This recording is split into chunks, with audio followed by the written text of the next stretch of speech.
Ross fought to break that hold, to turn his head, to face the peril which crept upon him now. Unlike anything he had ever met before in his short lifetime, it could only have come from some alien source. This strange encounter was a battle of will against will.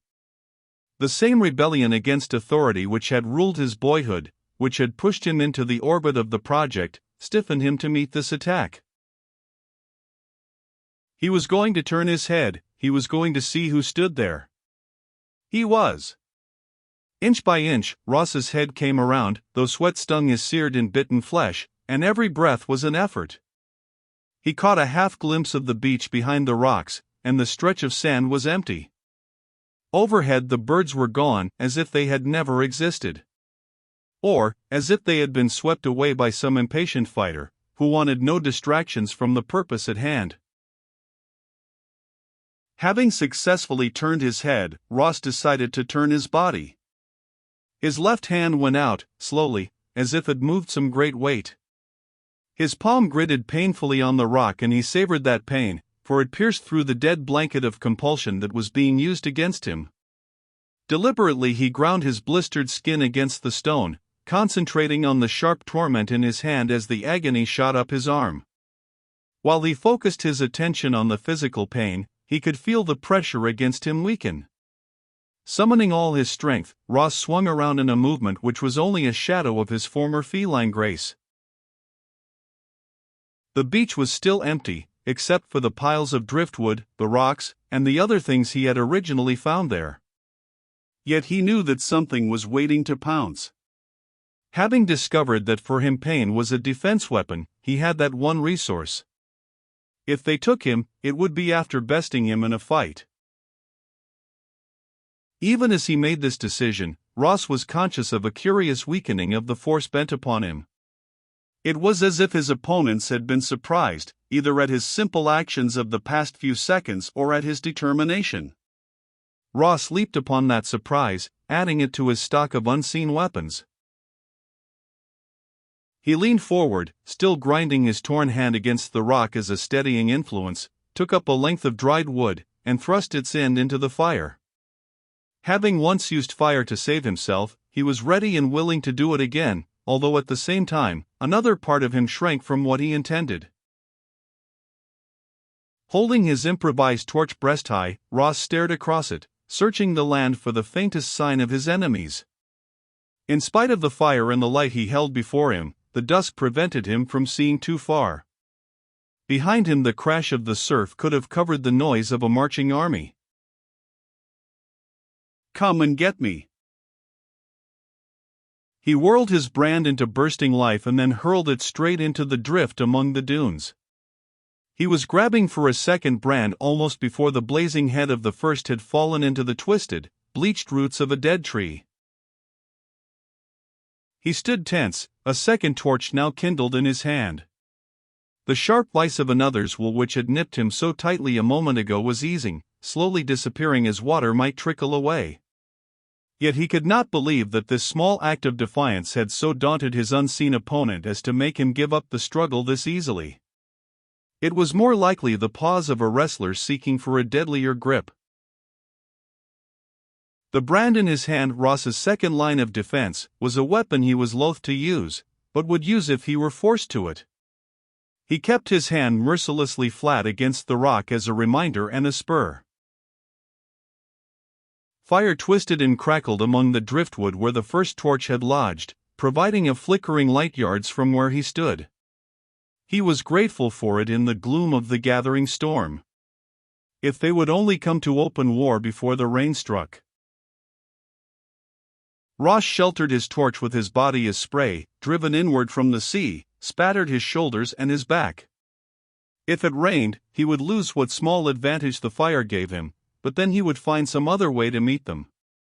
They would neither break him nor take him, even if he had to wade into the sea and swim out into the lash of the cold northern waves until he could not move his tired limbs any longer. Once again that steel edge will struck at Ross, probing his stubbornness, assaulting his mind. He whirled the torch, brought the scorching breath of the flame across the hand resting on the rock. Unable to control his own cry of protest, he was not sure he had the fortitude to repeat such an act. He had won again. The pressure had fallen away in a flick, almost as if some current had been snapped off. Through the red curtain of his torment, Ross sensed a surprise and disbelief. He was unaware that in this queer duel he was using both a power of will and a depth of perception he had never known he possessed. Because of his daring, he had shaken his opponents as no physical attack could have affected them. "Come and get me!" He shouted again at the barren shoreline where the fire ate at the drift and nothing stirred, yet something very much alive and conscious lay hidden. This time there was more than simple challenge in Ross's demand, there was a note of triumph. The spray whipped by him, striking at his fire, at the brand he held. Let the sea water put both out. He would find another way of fighting. He was certain of that, and he sensed that those out there knew it too and were troubled. The fire was being driven by the wind along the crisscross lines of bone white wood left high on the beach, forming a wall of flame between him and the interior, not, however, an insurmountable barrier to whatever lurked there. Again Ross leaned against the rock, studying the length of beach. Had he been wrong in thinking that they were within the range of his voice? The power they had used might carry over a greater distance. "Yeah," instead of a demand, he now voiced a taunting cry, screaming his defiance. Some wild madness had been transmitted to him by the winds, the roaring sea, his own pain. Ready to face the worst they could send against him, he tried to hurl that thought back at them as they had struck with their united will at him. No answer came to his challenge, no rise to counterattack. Moving away from the rock, Ross began to walk forward toward the burning drift, his torch ready in his hand.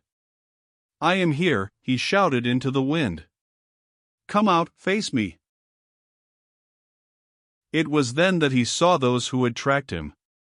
Two tall thin figures, wearing dark clothes, were standing quietly watching him, their eyes dark holes in the white ovals of their faces. Ross halted.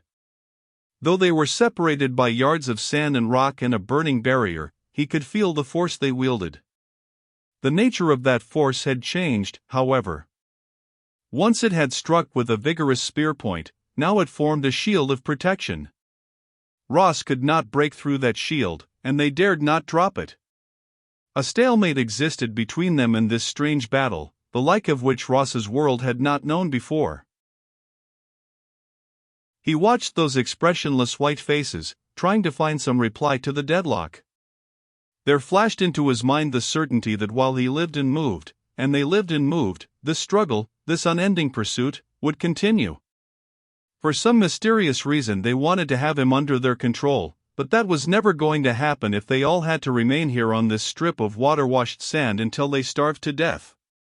Ross tried to drive that thought across to them. Murder, Doc. That croaking cry borne out of the sea by the wind might almost have come from the bill of a seabird. Murder, Doc. Ross spun around. Visibility had been drastically curtailed by the lowering clouds and the dashing spray, but he could see a round dark thing bobbing on the waves. The sub? A raft? Sensing a movement behind him, Ross wheeled about as one of the alien figures leaped the blazing drift, heedless of the flames, and ran light-footedly toward him in what could only be an all-out attempt at capture. The man had ready a weapon like the one that had felled Fosker. Ross threw himself at his opponent in a reckless dive, falling on him with a smashing impact. In Ross's grasp the alien's body was fragile, but he moved fluidly as Murdoch fought to break his grip on the hand weapon and pin him to the sand.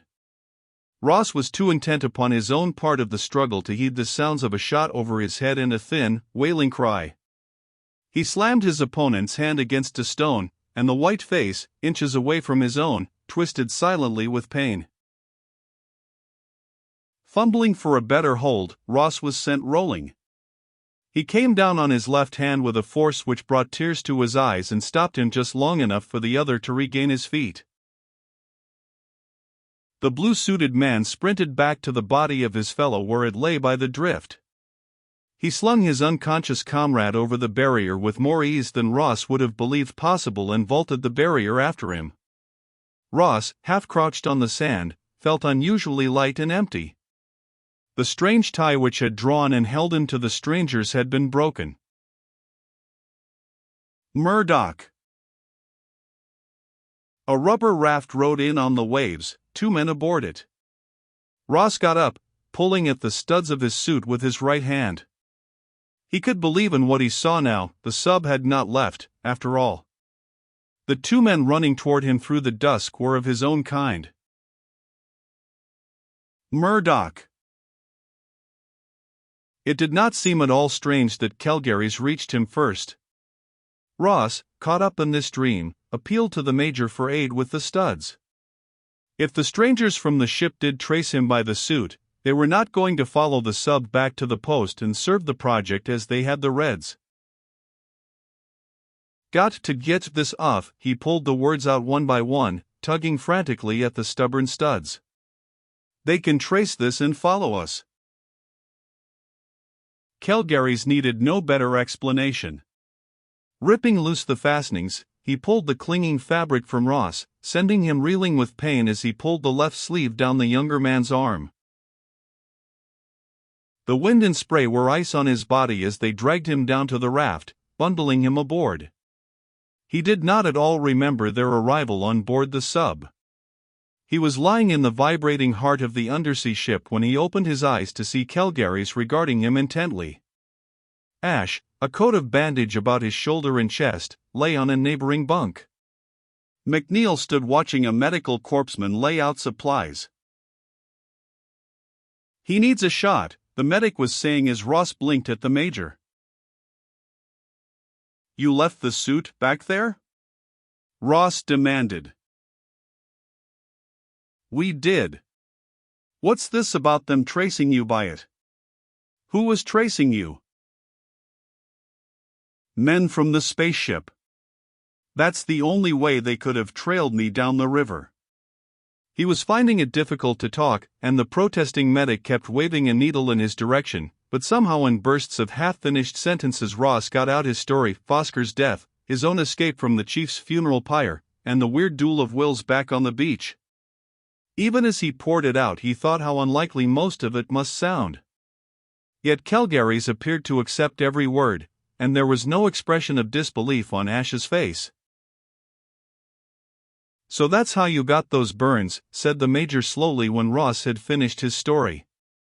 Deliberately searing your hand in the fire to break their hold, he crashed his fist against the wall of the tiny cabin and then, when Ross winced at the jar, he hurriedly uncurled those fingers to press Ross's shoulder with a surprisingly warm and gentle touch. "Put him to sleep," he ordered the medic. "He deserves about a month of it, I should judge. I think he has brought us a bigger slice of the future than we had hoped for." Ross felt the prick of the needle and then nothing more. Even when he was carried ashore at the post and later when he was transported into his proper time, he did not awaken. He only approached a strange dreamy state in which he ate and drowsed, not caring for the world beyond his own bunk. But there came a day when he did care, sitting up to demand food with a great deal of his old self-assertion. The doctor looked him over, permitting him to get out of bed and try out his legs. They were exceedingly uncooperative at first, and Ross was glad he had tried to move only from his bunk to a waiting chair. "Visitors welcome?" Ross looked up eagerly and then smiled, somewhat hesitatingly, at Ash. The older man wore his arm in a sling but otherwise seemed his usual imperturbable self. "Ash, tell me what happened. Are we back at the main base? What about the Reds? We weren't traced by the ship people, were we?" Ash laughed. "Did Doc just wind you up to let you spin, Ross?" "Yes, this is home, sweet home. As for the rest, well, it is a long story, and we are still picking up pieces of it here and there." Ross pointed to the bunk in invitation. Can you tell me what is known? He was still somewhat at a loss, his old secret awe of Ash tempering his outward show of eagerness. Ross still feared one of those snubs the other so well knew how to deliver to the bumptious. But Ash did come in and sit down, none of his old formality now in evidence. You have been a surprise package, Murdoch. His observation had some of the ring of the old Ash, but there was no withdrawal behind the words. Rather a busy lad, weren't you, after you were bumped off into that river? Ross's reply was a grimace. You heard all about that. He had no time for his own adventures, already receding into a past which made them both dim and unimportant. What happened to you and to the project, Anne? One thing at a time, and don't rush your fences. Ash was surveying him with an odd intentness which Ross could not understand. He continued to explain in his instructor voice. We made it down the river, how, don't ask me.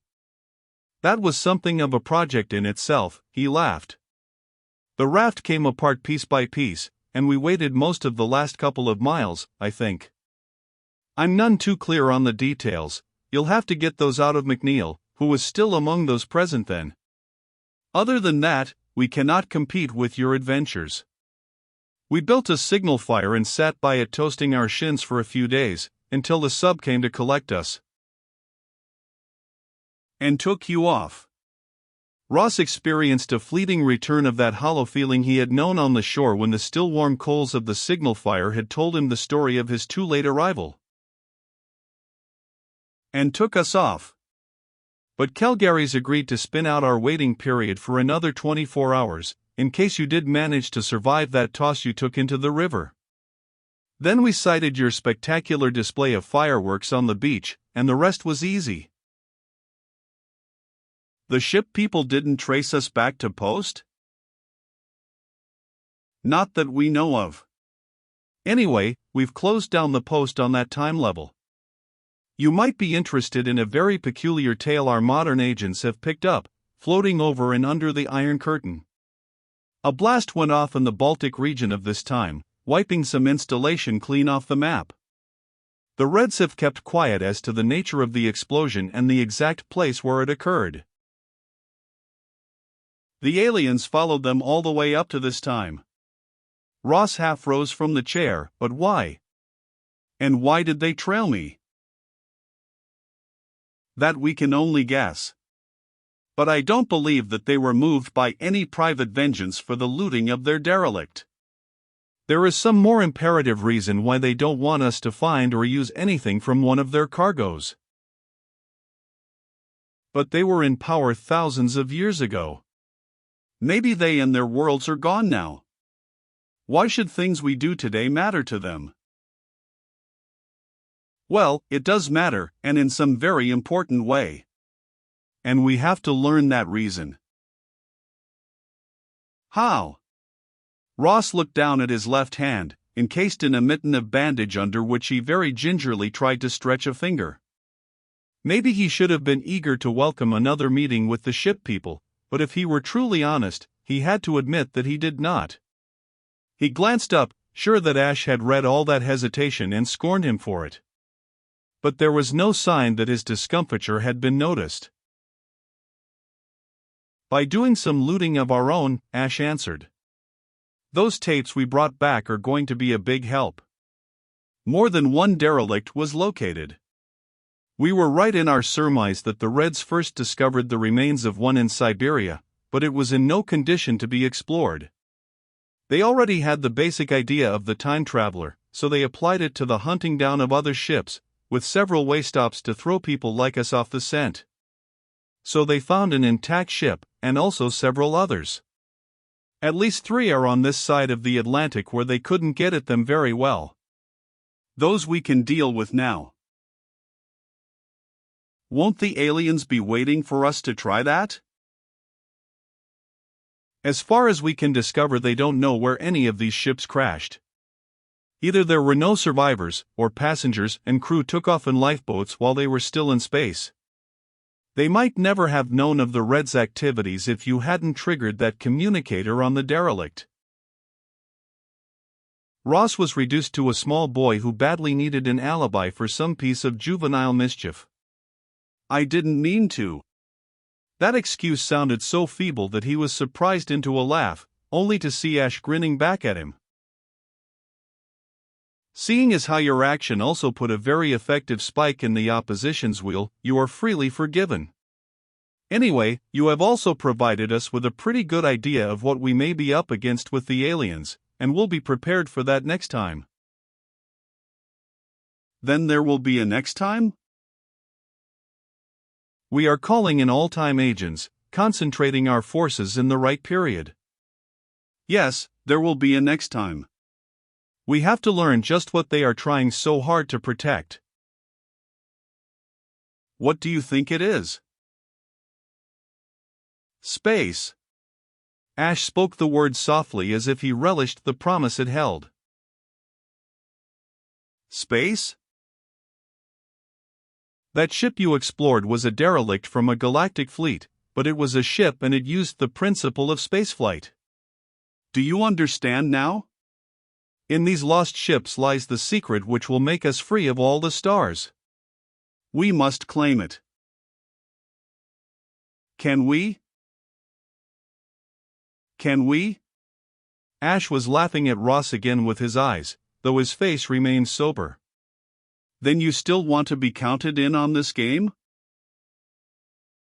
Ross looked down again at his bandaged hand and remembered swiftly so many things: the coast of Britain on a misty morning, the excitement of prowling the alien ship, the fight with Enner, even the long nightmare of his flight down the river, and lastly, the exultation he had tasted when he had faced the alien and had locked wills to hold steady. He knew that he could not, would not, give up what he had found here in the service of the project as long as it was in his power to cling to it. Yes.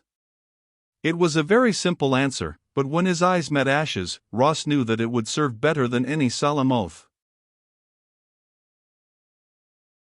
Second printing $3.